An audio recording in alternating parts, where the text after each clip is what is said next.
September. Garden tour. Let's just see what's happened to these plants since August the 1st.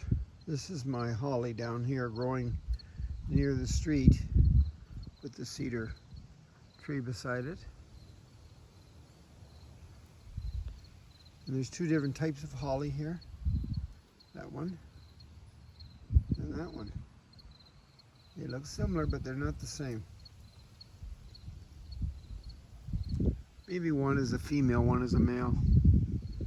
This is zebra grass that starts off in the spring very, very tiny and keeps growing taller and taller, and it would make a great hedge.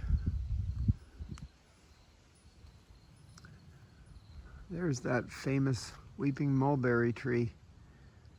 Yes, the branches were touching the driveway. I cut them off. People couldn't get up to the mailbox. And my weeping white pine here, doing great. Makes a little archway. Up the path we go. And of course, the beauty bush stops flowering around July 1st, and it stays like that, but it just keeps growing. And I've trimmed that many times over the years. This is a perennial here. What does it say on the little ticket? It says it's a red grape spiderwort plant, but beautiful. And the flowers are so delicate. Spiderwort. Hibiscus flower. A few of my rocks. As I travel the world, I bring rocks home. I had to bring my cactus outside and it fell over, so I tied it to the tree, the mulberry tree. It's very tall, very slender, and very dangerous. And the euonymus bush, and the radical rock, and some rock piles.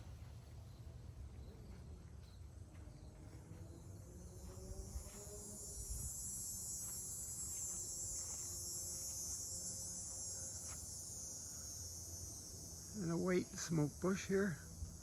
A few smokes up there.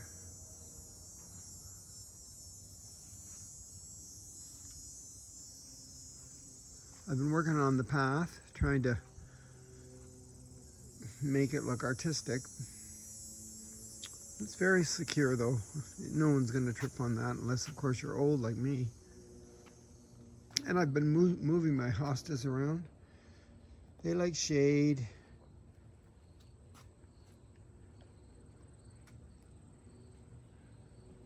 My vegetable garden is dwindling here. Just a few beets and Swiss chard left in there and some kale. A couple of pepper plants. Tomatoes are doing okay. That's a peony there, a giant. And this is a Joe Pye weed. They called it a Joe Pye weed. It has some pretty pinkish, lavenderish kind of flowers this time of year, and it spreads too. If you plant one Joe Pye weed plant, you'll get a lot, so be careful. But it's still pretty.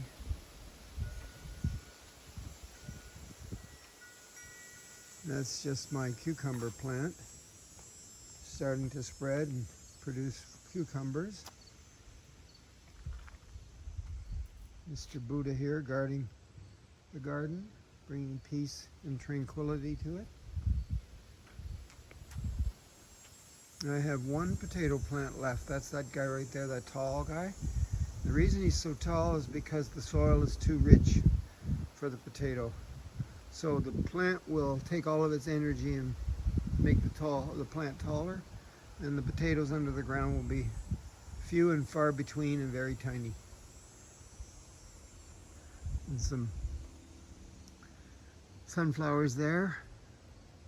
They could be artichokes, but they're all in the same family. The quince bush is doing well.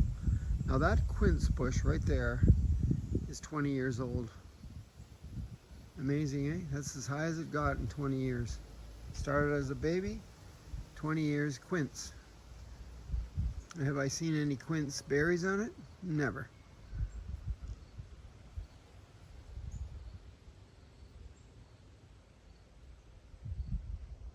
This is Twyla May. Hi, Twyla. Are you going to come on the tour? Come on, you show them around. Where are you off to?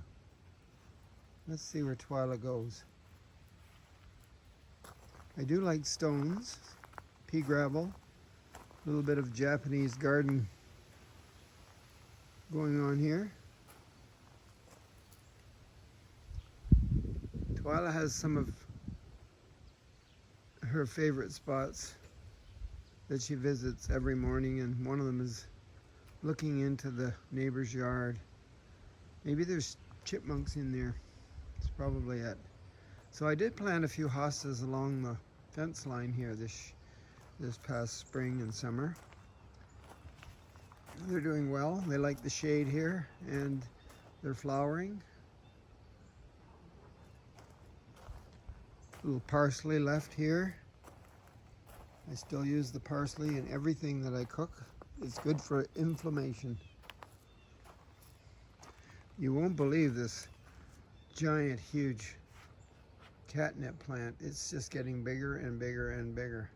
Started off about a couple of centimeters from the ground, and look at it. Holy cats. And the carrots and the beets are still growing. Another month and they'll be huge and ready to eat. You can eat them now, they're just tiny.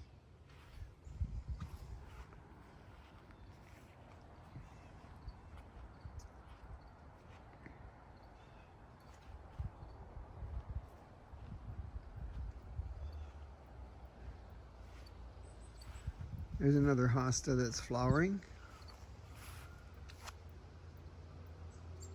Likes the shade. Hello, Froggy. I painted that. Somebody threw it out and I just painted it. It looks great. And the owl. Very wise owl. So my ferns are starting to sort of wilt, but they're still okay. They were taller. And there's the periwinkle that's spreading over the wood chips. My wildflower garden, I threw some seeds in there way back in May, and they're starting to grow and flower. I think this year I will make it a little bit bigger.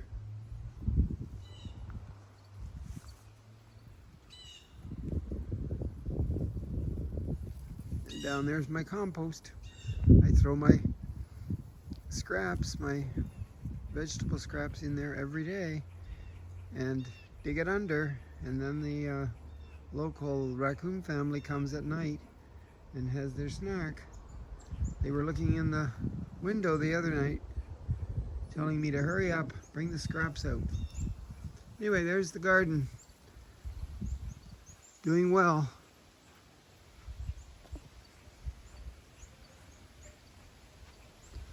I'll do it maybe one more time at the end of September.